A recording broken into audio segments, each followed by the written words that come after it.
Graba, check your football channel နဲ့ကြိုဆိုပါရစေကျွန်တော်အခုပြောပြချင်တဲ့အကြောင်းအရာလေးကတော့ကျွန်တော်တို့လေးဘောကနေလိုင်းထိန်းသိမ်းညာလေးအဆင်ပြေလောက်ပို့ပြီးတိုးတက်မှုရှိလောက်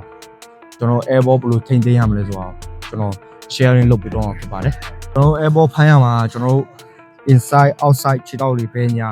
ဖမ်းပြီးတော့ထိန်းသိမ်းနိုင်အောင်ကျွန်တော်လေ့ကျင့်ရမှာဖြစ်ပါတယ်အမြန်လေ့ကျင့်စရာမလိုစစလေ့ကျင့်ခြင်းပုံမှန်လေ့ကျင့်ရမှာပဲဖြစ်ပါတယ်ဒါမှကိုကပုံမှန်နေ့တိုင်းလေ့ကျင့်နိုင်တာလေးပို့ပြီးတိုးတက်မှုရှိတာလေးဖြစ်ပါတယ်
အားလုံးပဲဒီဗီဒီယိုလေးကို